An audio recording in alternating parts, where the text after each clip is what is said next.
All right, so we're at the last Lunch and Learn of the year. I want to thank you all for supporting these presentations, these programs that we do here downtown. And so it's perfect, I think, for Native American Heritage Month that we have two great, talented Cherokee artists here to talk about what inspires them and the creation process behind some of the public art that you guys see out in our communities and also in other states. And so today we've got Eddie Morrison and Daniel Horsechief. We're going to talk a little bit about them.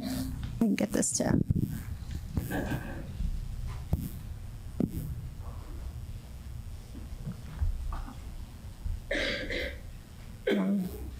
There we go. Okay.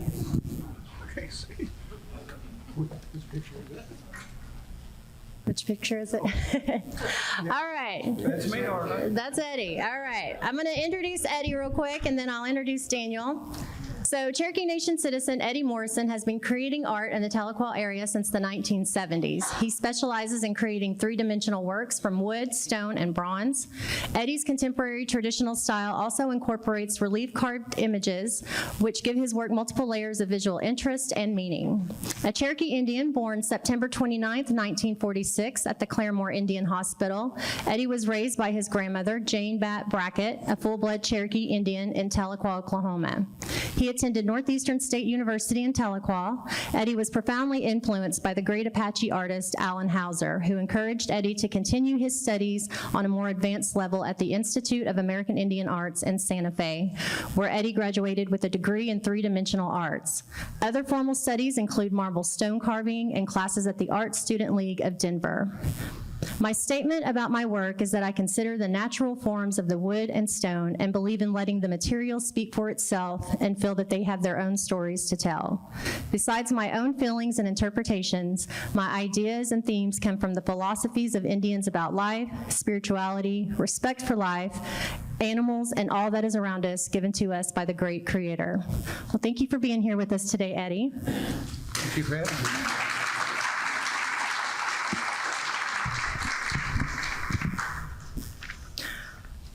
Our next artist is Daniel Horsechief. Born in 1969 in Muskogee, Oklahoma, Daniel Horsechief was raised by his mother, Cherokee Nation painter and educator Mary Adair, after his father, Samuel Horsechief, passed away at an early age. Daniel Horsechief's interest in fine art led him to Bacone College, where he studied under artist Ruth Blaylock Jones, and then later to the Institute of American Indian Arts in Santa Fe and Northeastern State University in Tahlequah. Daniel's words: a naturalist painter interested in transcultural subject matter, his work has engaged a range of historical figures and events such as Captain Shoeboots, the Trail of Tears, and the Battle of Greasy Grass. His paintings have earned many awards, including the Best of Show at the 2018 Cherokee National Holiday Art Show, Best of Classification at the 2023 Santa Fe Indian Market, and most recently Best in Show, Chief's Choice, and Judge's Choice at the 2024 Cherokee Nation Homecoming Art Show. While he is well known for his paintings, Horsechief also has received several commissions for bronze public sculptural installations. In 2009, he unveiled a 9.5-foot bronze sculpture dedicated to Sequoia, the revered originator of the Cherokee syllabary, at Northeastern State University. Several years later, in 2021, he installed a nearly 13-foot-high bronze monument of a light horseman at the U.S. Marshals Museum in Fort Smith, Arkansas. This monument honors the collaboration between tribal law enforcement and the U.S. Marshal Service in the 19th century. Currently, he is working on a monument for the Cherokee Nation to address the events surrounding the Trail of Tears and its aftermath. All right, well, thank you both for being here today.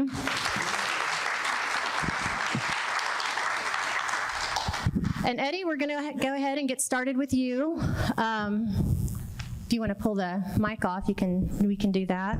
Well, let's see if we just slide over here so I can talk into it. Okay. Is it on? Yes. Okay. So we have, our first slide has a marble carving with Apache artist Alan Hauser in Denver, Colorado.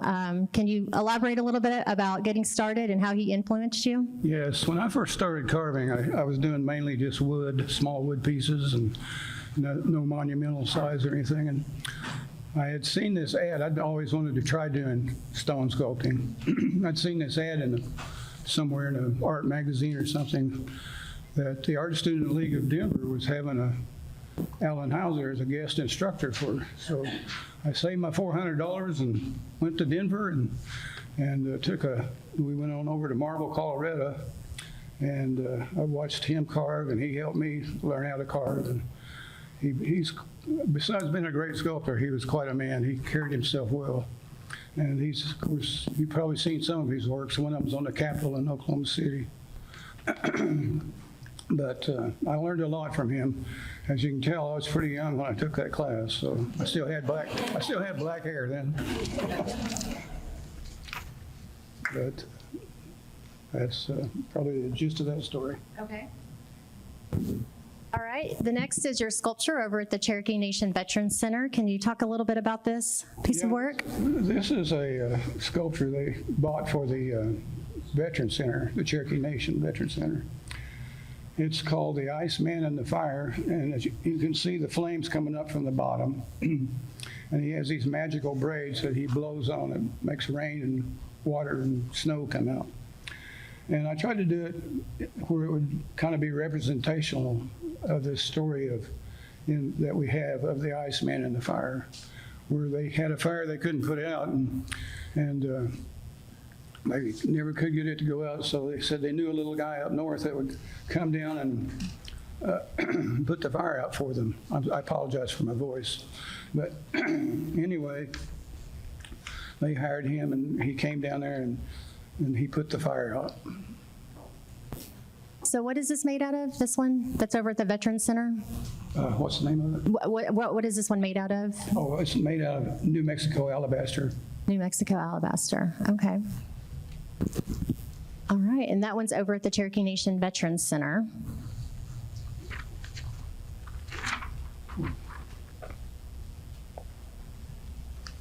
All right, Daniel, we're gonna jump over to you real quick. Everyone knows you for this image of Sequoia that's over at Northeastern State University. A lot of people will say this is probably, the seminary itself is the crown jewel, but also Sequoia standing in front of it is, I know he gets his picture taken a lot. How did this piece of work come about? Well, this is actually my first large sculpture commission outdoor piece. Your first one? Mm-hmm. Okay. And, well, the first one that went up is actually the second one that was commissioned, and the first one was the stickball player at Cherokee Nation, place where they play. Oh, sorry, Oh. Mike. I'm sorry. Is it on? Can you guys hear me? Okay. So this was actually the first commission, but it was put on, well, the second commission, which became the first commission because the first one was put on hold. So this one was the first large piece I did. And I tried to make them, I worked with the committee, we discussed it, which, is always really helpful. I don't mind it at all. And we thought, I wanted them to make kind of a stately appearance and to make, him look like an educator. That people can approach when they approach the campus. And the campus is really special to us. Is the first institution west of the Mississippi, and it shows how the Cherokee Nation put so much emphasis on education early, and it basically went bankrupt, but but it rose again, and I think we put our stamp on this area with this campus here. And my great-grandfather, he was one of the first superintendents, and he actually died on campus, and so did my father. And so we kind of have a connection to it. And I wanted a Sequoia that would kind of not just show the east, but the new Sequoia that arrived in the west. And so I put like a buckskin hunting jacket on him and things like that, and it was my first major piece, so I did things wrong unknowingly, which turned out to be actual blessings. So they added details in the Foundry. In time, kind of appreciated my mistakes, and so every sculpture's like that. You kind of amp it up each time and learn something new, and it's a team effort. There's about 12 people that work on these things all together eventually. And so each piece actually supports a whole community of artists. And so we're really grateful to have this. When I was growing up, we didn't have these sort of opportunities. That's why you don't see sculptures everywhere. They're pretty expensive to do, for one. And this time that we live in now is pretty special for art, public art, you know. And public art does so much, it just kind of transforms a whole area, and you can see that especially in Tahlequah, compared to the past 20, 30 years ago. So, yeah, that's Sequoia. It's a beautiful, beautiful statue. Oh, somebody ripped off his feather when I first put it in. And it was just kind of dangling there, and I thought, well, and so we replaced it with titanium. And it's closer to his hand, the feather part itself, instead of just the stem. So anyway, that's okay.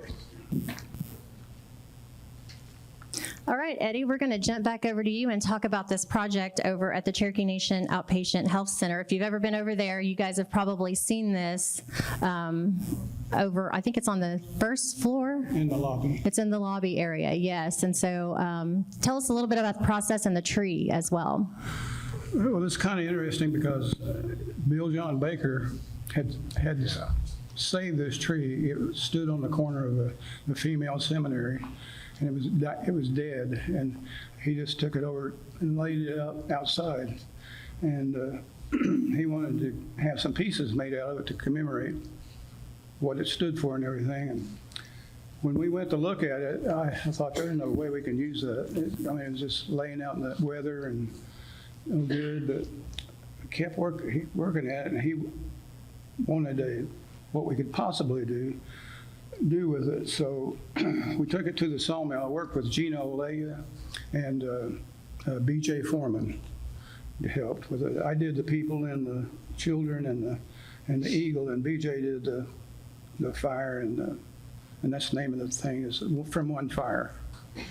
But anyway, we had it cut at the sawmill over in Stillwell, and we got some salvageable boards out of it, and I had to have a couple of them pieced together, glued together, but we made it work, and it looked pretty good after we got it up. I was kind of surprised that some artists didn't want to do it because of the bad condition of the wood, but I found enough good pieces in it to make a nice project. Yeah, it's a beautiful project over there. I see a lot of people that take pictures with this. It's a beautiful piece of work over there at the Outpatient Health Center. You also have another one up here from Santa Fe. I love this one. Can you tell a little bit about what this represents? There was a lady that lived in Santa Fe that collected a lot of my work, and she was a professor at Berkeley in California, and she studied leukemia in children. And she was a regular, every year before Santa Fe, she'd call me up and say, "What you got? What can you do for me?" Of course, I love that. You get a sale already. But anyway, the name of that piece is Serenity. And it sits in her backyard. And you can see the mountains off to the west and everything, and the Russian sage. And it is kind of one of my favorite pieces because it represents serenity. But that piece of stone I went up to the quarry in Silverdale in Winfield, Kansas, and bought that big old stone and hauled it back on my pickup truck. They would sit down on the grill like that. But anyway, I got it done, so I'm kind of proud of that piece there. I don't know where it is now. She passed away about 5 years ago, so. And they were going to make a sculpture garden out in Berkeley, and said they wanted to put some of those pieces there. I don't know if they ever did. Next one, mine too.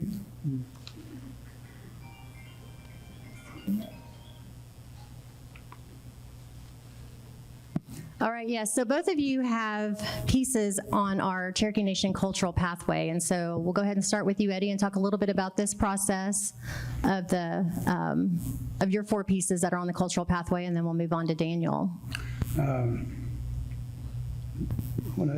piece above that I was talking about, the wood piece and this piece, I had to submit drawings of what I had a concept to do around the thing.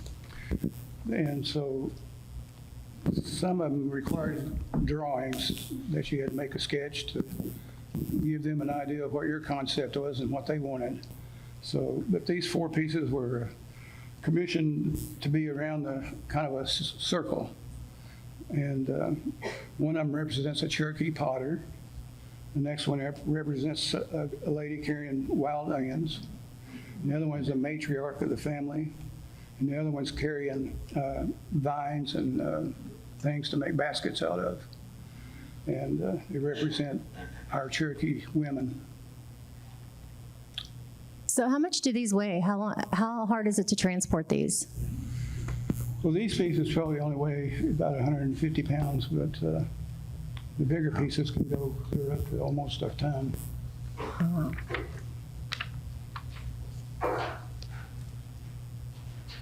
All right, Daniel, yours is called Clan Mother. That's over on the Cultural Pathway. You want to talk a little bit about the process?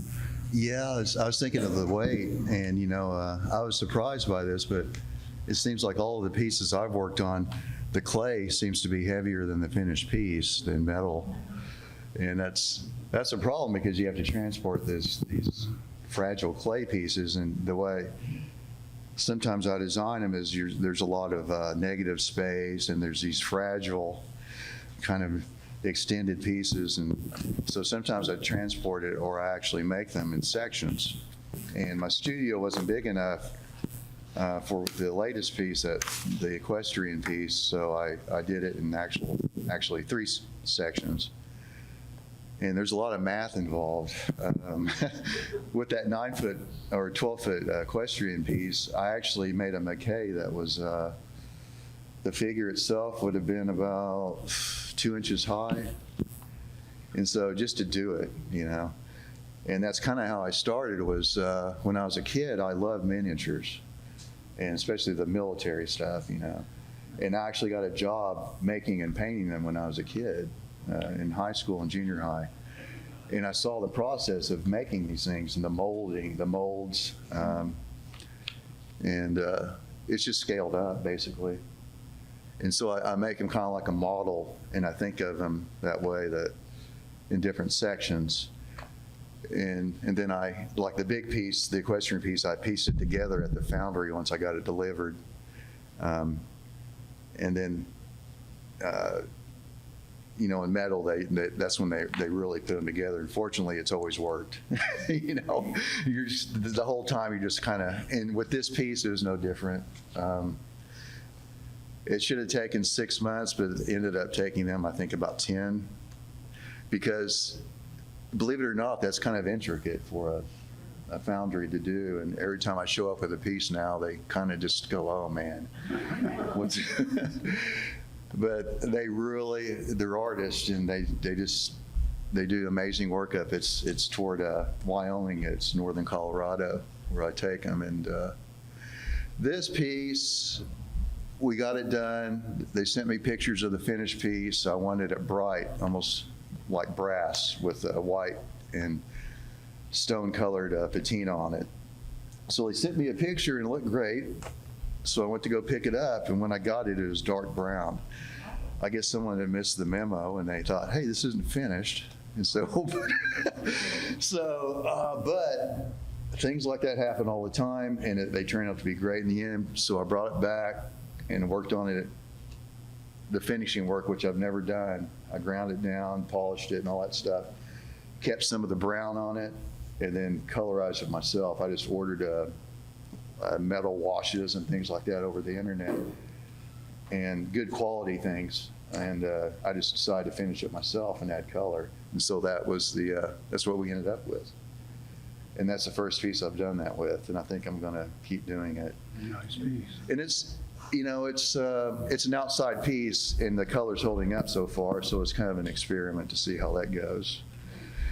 But I think I'm going to actually do a duplicate piece of this, make it a little different, and maybe enter it in Santa Fe next year and see how that works out. But this is my favorite piece so far. It's not huge, but it's sitting out there, and I hope it helps people to get a contemplative feeling, you know, on that pathway.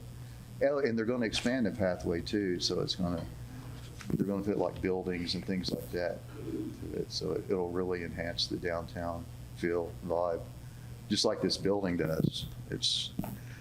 Tahlequah is totally different from what it was when I was growing up in the like 70s. There's a lot of public art here now. There really is. Yeah. So yes, you can see both of these over at the Cultural Pathway. These are Eddie's and Daniel's are both permanent pieces over there. And both of you have quite a few projects or pieces at some of our health centers, our tribal complexes, our schools, and then the next one we have is called Mother and Child. It's at the OSU Medical Center. Eddie, and what was the inspiration behind this, and Well, the stone and all of that? I do more women than I do men, just about. And of course, before I married Faye, I could use that as an excuse to say, how'd you like to have your face immortalized in stone? Their pickup line. But anyway, I wanted to represent a mother and child, and then in front of the OSU Medical School, I think a lot of those doctors, going to be doctors in there, could use that when they walk by, they rub it or something. But it's that stone and the other stones for the pathway, I forgot to tell you, came from old fence posts up in Kansas. They're limestone fence posts. And I use those quite a bit over the years, and they have fossils and old nails and everything in them. Kind of a unique piece, and they are very heavy. Faye can hardly lift one now. So anyway, that's it. Okay. This one's the Warrior Circle. This is one that Daniel did. That's over at the Cherokee Nation Veterans Center. And this is a beautiful piece as well. Daniel, what was the process behind this? We've got a few slides on this that show some of the process behind this work. Yeah, it was pretty drawn out. How long did this one take? This one probably about 2 years altogether, because you're negotiating, coming up with ideas, and just kind of the Foundry gets it and they gasp, you know, and then about 12 months later you have a piece. But they really put their heart and soul into it too. And I wanted, this is something that's close to us as a people and as just Oklahomans. And I wanted to pay homage to our legacy here and military establishments, and I wanted to put the 5 branches. I wanted to put different age groups, sexes. I wanted to put everybody in that I witnessed while serving in the Navy too. I was a corpsman, and my uncle, he was a Navy captain. He flew a bunch of missions in Vietnam, and he skippered that Carl Vinson aircraft carrier in East Cherokee. And he put the first women on aircraft carriers ever, because that's our cultural background. We respect women or we're supposed to, as in leadership positions, you know, as part of the crew, you know. And it was successful, and he did a good job. And so he's the officer in the back. This is him without his hat. He told me, he said, you know these Cherokees are, man, don't make it look exactly like me, but kind of like me. So it looks pretty much. But he's in the back saluting, and that's the funny thing. Things like that happen when it was actually delivered on site. We're looking for a good angle to put it down at, and it just fit where he's saluting the flag in the distance. Right. But this is close to us, and we should be really proud of our Native people's contributions, because like in World War I was reading a book on, they weren't code talkers, they were just language speakers, and they took an oath not to say anything about it. That's why we never knew about it. They involved Cherokee people and Comanches in World War I era, but they actually developed tactics for the U.S. Army. And all Native company took it on themselves to develop out of trench tactics. And we know it today as fix and flank. but they're the ones that developed it, and they're from here in Oklahoma. And so, and that was much needed because by the time we got over there, we're out of the trenches. And my grandfather, he was a sniper in the Army, and he had a lot of stories, and, you know, they all, just about every other Native guy got gassed. And my grandfather was the same. So he tried to actually re-enlist in World War II, but that gas caught up with him in 1942 and he passed away. But anyway, I wanted to show the falcon on top. That's kind of based on the goshawk that would make an appearance sometimes in the Smokies from up north, and it's a huge falcon. And it's kind of gray, and I figured that would probably be almost angelic if you saw it, you know. And so that represents the spirits of all the fallen and the people. People don't give their bodies, sometimes they give their souls. And it's just a terrible thing we got to put up with. And it's no joke. And I think we've let our guard down on war. We think we can control it nowadays, and it's just not the case. And we should honor it, but at the same time, not romanticize it. So I wanted something that would show that. And anyway, that's what we came up with. How did you determine these are different eras of soldiers? Can you kind of elaborate which? I love history, first of all. And like I wanted to make the Marines. And so in World War I, something different. Usually people do the Army. And I researched every group, every spec, whatever, and, you know, even the Coast Guard and Navy. And I try to get the equipment of the era. And sometimes I'll do something quirky on each piece, like the World War I guy. I put my own shoes on him. Yeah. Instead of sculpting, I actually put my old favorite pair of shoes on him and then sculpted over them to make them look like World War I era. But I left the treads on him, on the one that's lifted. So I told my brother, that's my shoe, man. Don't tell anybody. So I'm telling you guys this, but don't tell anybody. That's a modern tread on a World War I shoe. That's the only thing that's not. But I actually got equipment and things from that period to look at. And there was a canteen that actually had blood on it. So, I try to put things like that. And I try to get really close to the subject and pay as homage to them that way. So all the details, that's an homage to them. I didn't want to, I wanted to look like maybe a wormhole in time had opened up, and there they are, different pieces. And then you have the design aspect. So there's a wing from a bomber that lifts them up and starts the circle that kind of spirals around, and the guy on the bomber crewman's holding his gloves up, waving to an incoming plane. And that's where the Falcon's hooked up to. It's on the end of his gloves.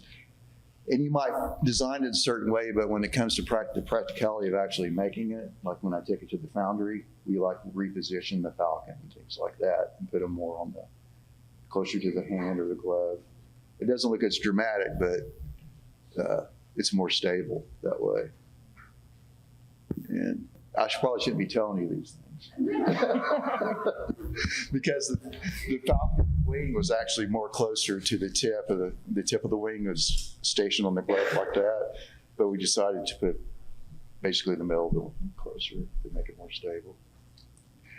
Anyway, that pays homage to all of our veterans who we love and respect and admire, and I think all veterans, when they see this, I try to incorporate this in all of my pieces. I just don't want Cherokee people to speak to the Cherokee people. I want them to speak to everybody because we all have a commonality. We all have the same blueprint. And, it's these cultural differences, that's just it. They're just cultural. And there's so many good things that we have in common and people can relate to. And that's what I want people to see. And to think about the world as not just the way we see it, but the world that we don't really see.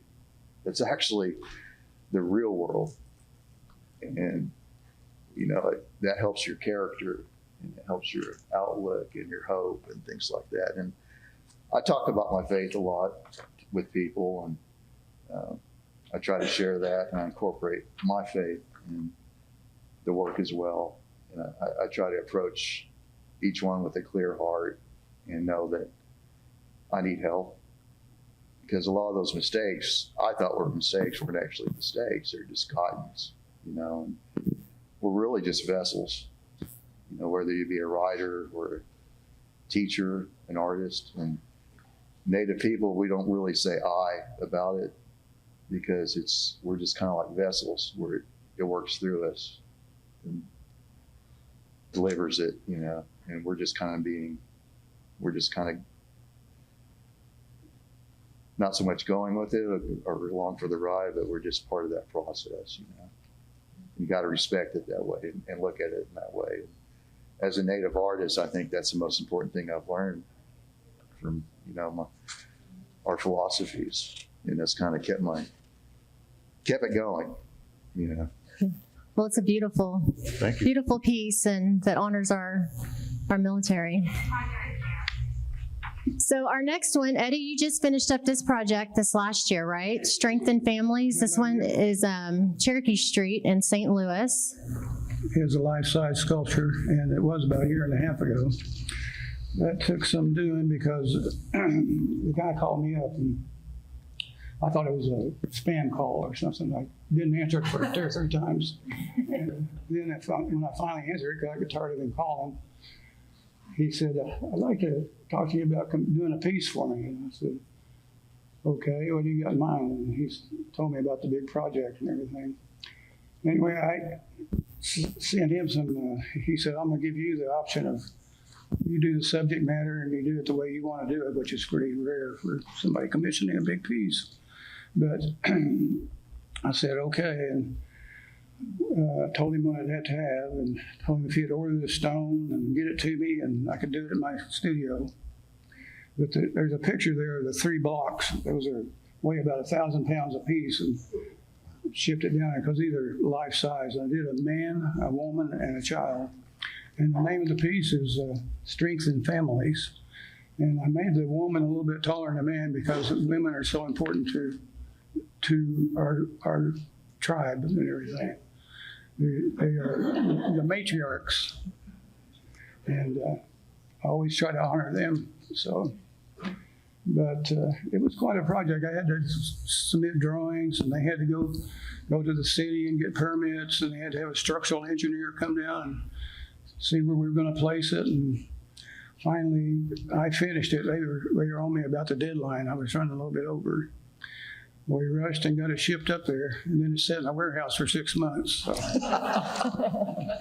the child a boy or a girl? It's a girl. I actually used Faye's granddaughter for the model for that. And what kind of stone is this? It's a Silverdale limestone, they call it. Silverdale limestone. Okay. All right. And this was actually replacing a piece, correct? Wasn't there another piece that was there that became a little bit controversial? They had another piece there that originally caused a lot of political problem because it was wearing a war bonnet and a bunch of other stuff. And I think people were giving them heck about that. And somebody came along and defaced it, and they decided to order a new piece for this. The area it's in is called Cherokee Historic District, and it's in St. Louis, almost downtown. And if you're ever that way, on the corner of Cherokee Street in Missouri is where that sculpture stands. So, A beautiful, beautiful piece.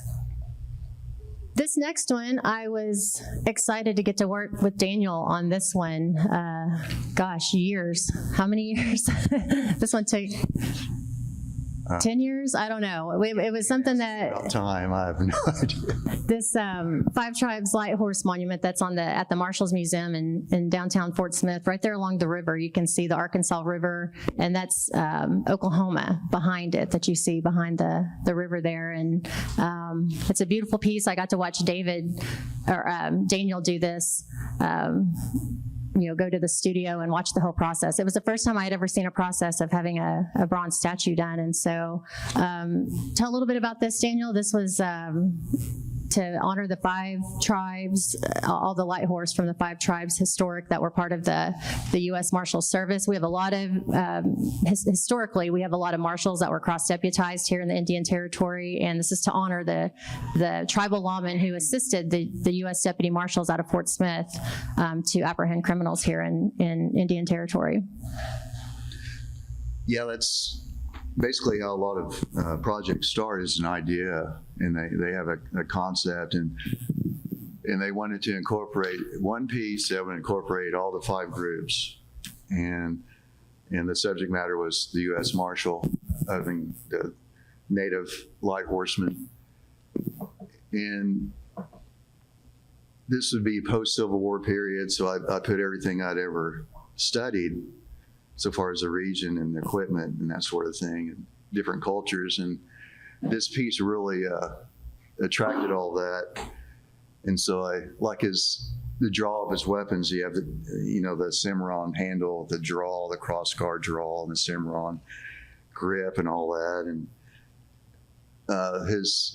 he has a shotgun that was issued to all of them. And like in the Civil War, he sawed it down and put a cord on it as a makeshift, something you just put over his shoulder when he's riding, and a strap. And he's made a lot of modifications to his saddle and different things, and his stirrups, and he's dressed for weather about like now, a little bit colder. And so light horseman, I literally want to show him as a light horseman, so he's suspended on this branch. And the branch represents, the trees. Trees are important to us. When we left the East, they were hugging the trees, the older people especially, and they were saying goodbye because the spirits of the ancestors are in the trees, according to what they were saying and doing and believing. And that was really hard to leave that land simply because of that. You're leaving your family. And so the trees are important to us, and there's a lot of trees here, and I wanted to show the lay of the land. It's in that area in Fort Smith. It's trees, hills, streams, a lot of leaves. And so I wanted to show, I put designs that mimic wind and rain and different kinds of seasons on the base, if you look closely at it when you're actually there. And so you start out with a sketch, and you can see there's the sketch there, and then I decided to make a little model of a whole display, including landscaping and that sort of thing for the presentation. It's a call for art, so you have a bunch of artists coming to show what they've come up with. And so that was my showing. And I did a little miniature of it about that high. And fortunately, they picked this piece, and from that miniature, I was able to scale it up to the piece you see on the right. And my uncle, he raises horses, and he's taught me so much about, horses' anatomy and that sort of thing. And I wanted to use this sculpture to kind of show all that. And but I wanted him to kind of, almost like he's defying gravity, but at the same time not outlandish. I do not like sculptures that are just where everything's overdone, the posing and that sort of thing, usually. And so I wanted something that would show all that, to show what his missions and things would entail going through the land, his weaponry, all that stuff, and his homemade badge that he's wearing. And so it was a process. This is probably the toughest piece we've done. And but fortunately, it worked out, and we're able to meet that timeline. And same thing, we got it there just at the finish line, and then kept it for about 6 months in the storage room. We were dealing with the pandemic too, so That's this right. actually unveiled during the pandemic, and right. and this has become the icon of the U.S. Marshals Museum over in Fort Smith. When I don't think anybody anticipated that, but the statue, just everybody loves the statue, and so that's what they get all the questions about, is the statue outside, and so yeah, it's a beautiful piece, and it's often photographed when people photograph the U.S. Marshals Museum.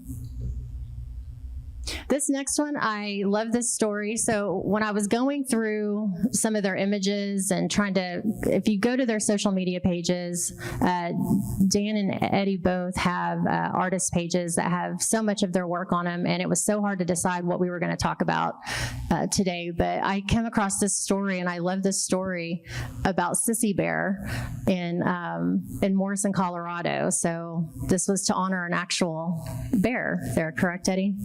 That is correct. And on this first picture, you can see the raw stone after we went up and got it. Again, at Kansas, at Silverdale limestone.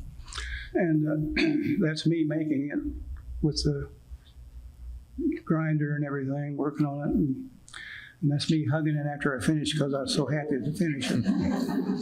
But anyway, the owner had a young daughter then. She's my age now, but there was an orphan bear, and she took in that bear and became this buddy with it. And all the pictures are of her and that black bear. And even her dad, Sam, would take it in the barn and drink beer with them. But anyway, she wanted something to honor the bear, and I made that piece, and it's a nice 1,600-pound piece of limestone. So pretty proud of it too. I think a lot of pictures have been taken with people standing by it. It's at a place called the Fort Restaurant, right, in Morrison, Colorado. Really exclusive restaurant. They've got about 4 or 5 of my pieces in there. And if you look at pictures of this, there's often kids hugging the bear and all kinds of pictures with this bear at the restaurant. So you can see more pictures of it on their social media pages. It's a great design. And then we have some of your other art here, Eddie. Yeah, this piece on the far right is New Mexico alabaster, and it's called the Keeper of the Fire. Since we have an eternal fire that we keep going, I wanted to represent that, keeping the man that's in charge of keeping that fire going. And the other one is a bust of an eagle. The guy wanted to honor the Eagles, so not the football team, but the other one. I made that. It's in his office in Owasso. Then I had someone commission me that wanted me to do a Celtic cross for their grave, and I did that about 25 years ago. So. And then the next one has, That might be. yeah. The next one I called Children of the Wind. There's those 3 skinny pieces there going up there, and these are homes in Santa Fe, up in the foothills, the big old estates. They got big old yards and courtyards and things, so the piece can sit in there and look real good. So I have a couple of pieces of the work sitting in there, and I'm pretty proud of those pieces. And I didn't realize I'd done so many public art pieces until I started taking pictures for her to use. And then I got to think, I said, Michelangelo had David, Leonardo had, you know who, Mona Lisa, and then Bernini had his fountain. Eddie hadn't got a masterpiece yet. We have many masterpieces. I get to look at this when I go into the office here, Daniel. I like Resurgence. So this used to be over at the Cherokee Heritage Center in the atrium there, and then it was moved over to the Cherokee National Research Center a few years ago. And so Resurgence, the stickball player, this is a popular piece as well. This one, I think, came about, I grew up in Muskogee and with Jerome Tiger and the Tigers, the artist, and he had an unfinished piece of the 5 tribes that I grew up just looking at. And before they turned it to bronze, it was clay for so long.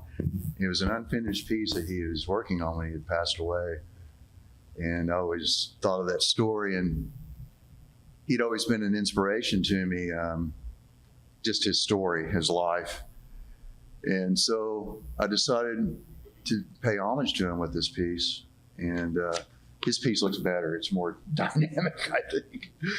But this piece, I approached it just a little bit different, but it's basically the same pose. But I really wanted to do something that would show something dynamic, or like a resurgence almost for Cherokee people to see. And, you know, this was back a few years ago, and we're still, you know, building. We just put up, you know, fixed up Sequoia and places like that. And I wanted to show that sort of spirit of somebody that's overcoming. The original piece that this was taken from, it has 4 figures on it, and he's leaping for the literal goal, for his goal. And anyway, our family, we're really keen on athletics and art, both. And so that I think this really kick-started everything for me, this stickball piece. And I can appreciate what, you know, what your heart guides what you do, and it could guide what your philosophy is, your work, your athletics, whatever it is. But it's the fire inside of us, and that's what I want people to see, that fire inside. It could, even though it might be diminished somewhat here and there, it could still flare up. Each day is different, and you can live every day like that if you want to, you know, with that sort of motivation. And, you know, and we don't have to dominate other people to do it. That's such a, I think the larger society teaches that a lot. And I think that, you know, we're here to help each other. Even when we're competing, we're supposed to be helping each other. And I think helping ourselves with our own attitudes and things, it helps others as well. Anyways, there's a lot of philosophies, I guess, in these pieces that people could pull out here and there if they wanted to, but I just wanted, if people just say, hey, that's a cool piece, that's cool too, that's all right. But that's the original piece that it was modeled after, and that stands in, it was actually supposed to go inside the building, and it's supposed to kind of part the traffic as they come in and out. But they switched chiefs. This was from a previous administration, and another head came in, and they decided maybe they should make some changes. So we decided to put it on the outside, and we're still working on it, apparently. There's still that pipe coming up where a light's supposed to be. But this is one of those pieces that I look at that's not quite finished. And I think when we finish it, that'll be the right time, whenever that's going to be. And then you have another one as well that's down in Blairsville, Georgia. Yeah, they saw the pieces here. I guess it was on Facebook. And our family's actually, it's weird. That's the story. This is northeastern Georgia. And there's a big Cherokee and Creek presence there. And they're wanting to pay homage. And the leader of the community, he actually grew up in Cherokee, North Carolina. He's a Cherokee man. And so he wanted his community to dedicate this park to that history. And it turned out just a few miles away, my ancestors had their houses, and one of them was still standing. And it was actually my uncle's that was standing, but his brother, my great-great-grandfather, his had recently been torn down, but they were identical.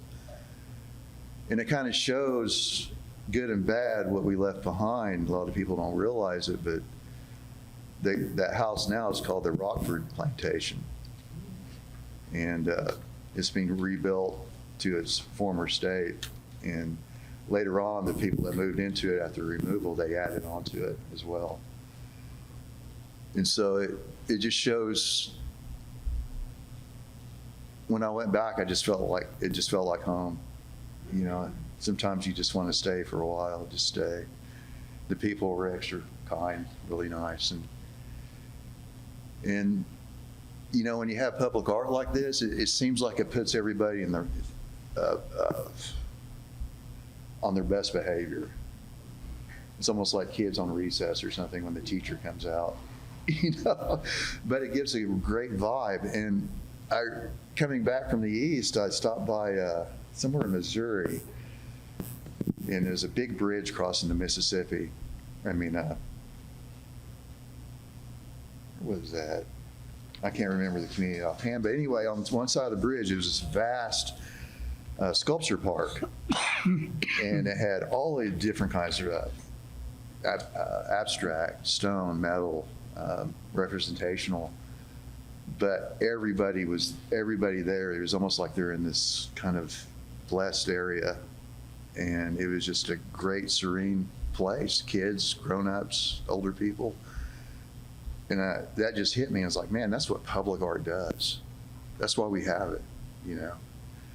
And it, not just for the now, but it teaches us, you know, where we came from, and everything's in cycles, so we'll be there again.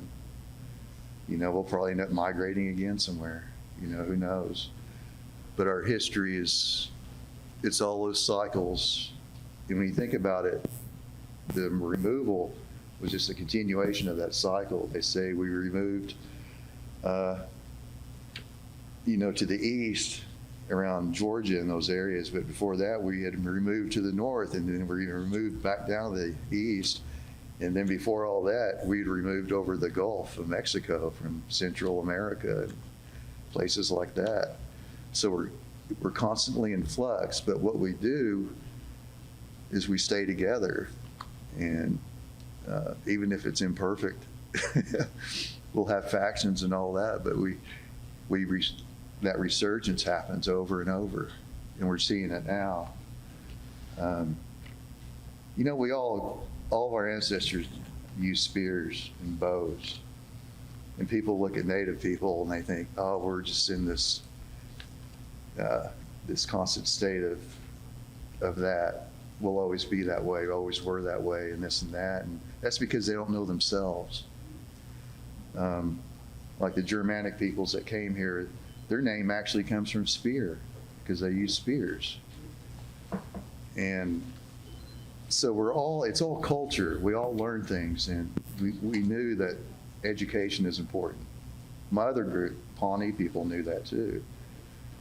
And so we're willing to adapt. And all these books that say that we weren't willing to adapt and that's why the land was taken, there's things that have happened, like back east, we built turnpikes and ferries and all these different things that the government didn't put on their maps because they wanted to show it as not being used, not being developed. And like that home my ancestors moved from, that was a mansion, you know, and we had a better education than the people around us. That happened in one generation. We developed our own writing system and all that. And like my nephew, he developed this new formula for NASA. Now, instead of 20% success rate on like microengineering, developing pieces and things like that, they have 80% now because of his invention, you know, for space and that sort of thing. But at the same time, it's a curse. You know, we tend to forget who we are sometimes. And right now, we're kind of like, we're confused about who we are, I think. So we're a mixture of different cultures, basically. And I think we need to take the best of all those and put them together. And I think it'll be a really special place when we concentrate on doing that, you know. I mean, we'll have setbacks and that sort of thing, but our history shows that we'll bounce back. We don't have to give into it. So Well, that's a good one to end on here, hope and healing, it sounds like. And before we finish up, I want to know, so do you have any projects coming up, Eddie? And Well, I've submitted a bid to the new hospital, but I haven't heard anything that yet. It's a nice piece called The Teacher. The Teacher. Oh, I've seen images of it Yeah. online, so yeah, it's a beautiful piece. Is there a piece of yours that is your favorite? I hate to hurt the other's feelings, so I don't ever say I like it. Oh, you don't want to hurt their feelings? You know, I was thinking about what Daniel said. You know, I went to Italy and I went to France, and I just looked at some of those masterpieces, and I thought, my goodness gracious, how do you do that? So I wonder what they were thinking while they were working on it, and I hope someday that when mine's dug up 500 or 1,000 years or in a trash pile somewhere, they'll say, I wonder what he was thinking. And Daniel, you have a project coming up. Is this what this is behind you? This painting back here? Yeah, there's, Eddie was talking about Missouri, and a lot of our people came through Missouri. And right now, we're working on a couple of pieces. There's going to be a sculpture that's going to go on the courthouse there. That represents the trail, and we've gone higher, so depending on the base, it would be 12 feet to 20. But there's going to be a sister piece in Missouri up there that'll show that forming. It'll be a version of it, but it shows the falcon forming, and then here it'll be fully formed. So those are sculpture pieces I'm working on now, and those are in process. And this piece is it's roughed out right now. It's not complete. It's almost there. But this shows the experience in Fort Smith, Arkansas, the trail. And it spans years, and most of the traffic was hauled with a human cargo was hauled by a new invention, the steamship. And so I didn't realize that a lot of the transportation of these masses of people was kind of like almost like an experiment to kind of see how much of this could be how these ships could be used and that sort of thing. So they had different types of vessels that could haul human people, animals, or could haul like these boats behind them, these barges. And so all that stuff you got to research, and then you get to the nitty-gritty of it.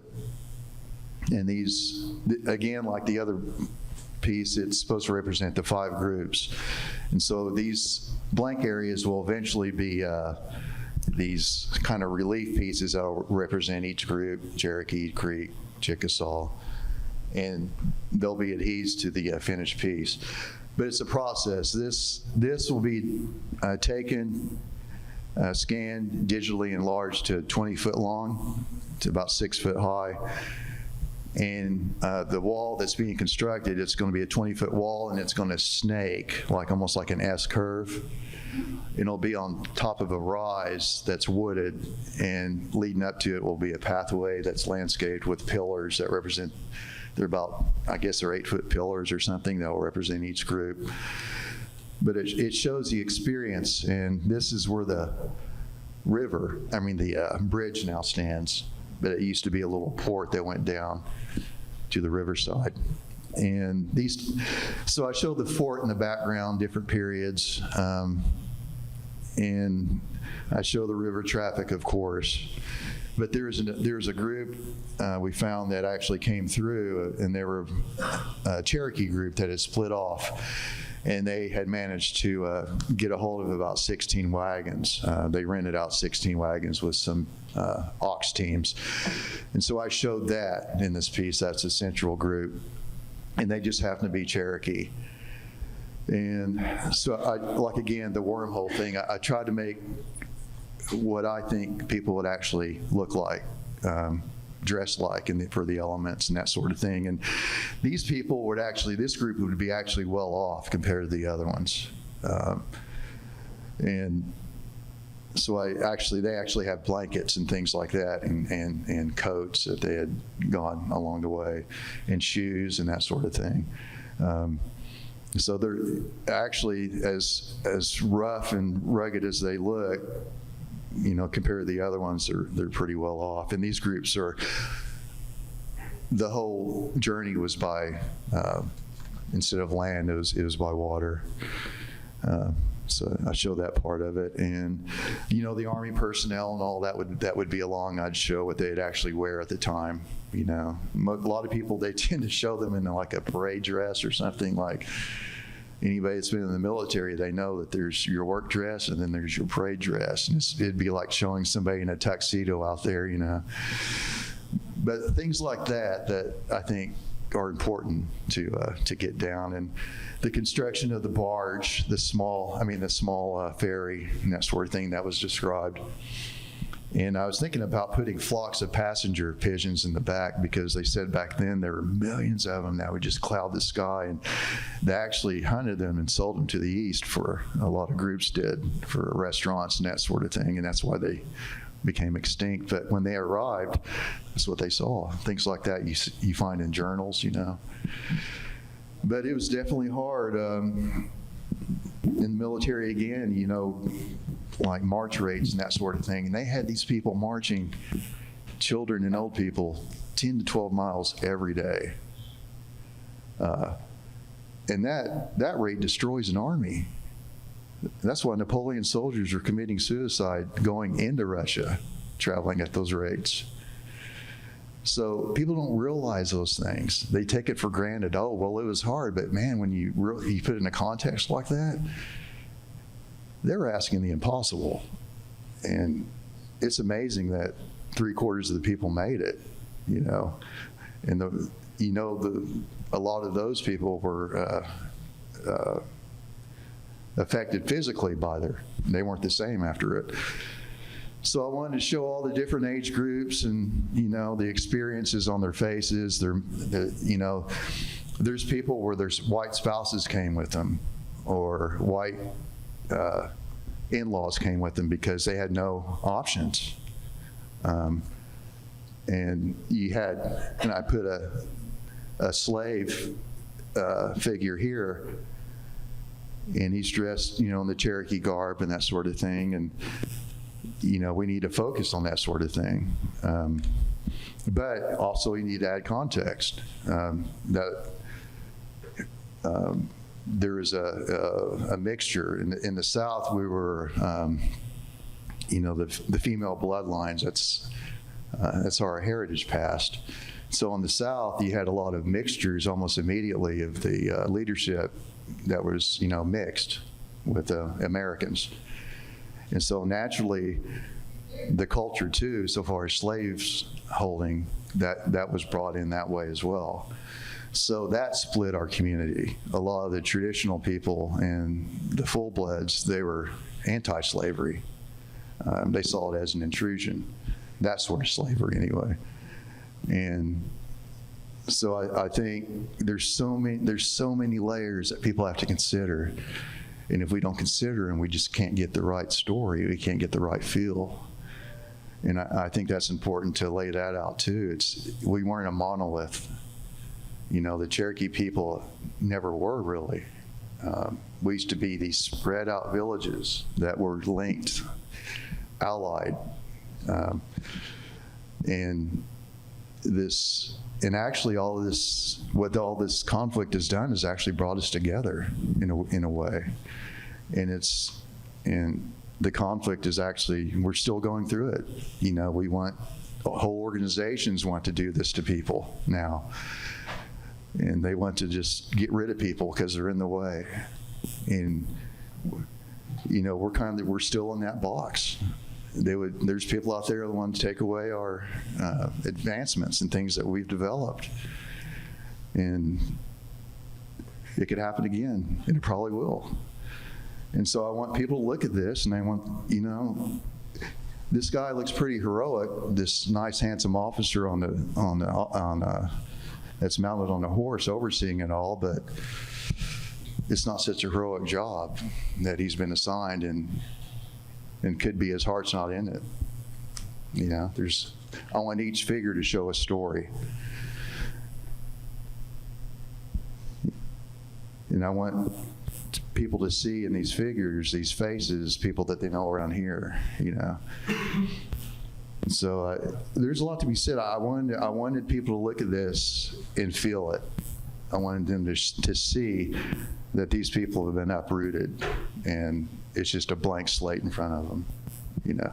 So I'll have like a storm brewing up here, and like I might bring some of the pink to the clouds here, you know, real subtle, things like that. But I left a lot of spaces here and there for information that they'll put labels and things like that in. And I want to get a hold of another artist who's a digital artist, and he could overlay like, you know, subtle designs or put like maybe a border on it or something. So I like working with different artists and different people. They just bring something different to the table, a gift that I don't have. And I try to work with others that have a different gift, you know, kind of, especially for public peace, that'll benefit more people. All right, well, thank you. All right, well, thank you both for being here today. This was a wonderful presentation, and got to hear some of the inspiration behind some of the work.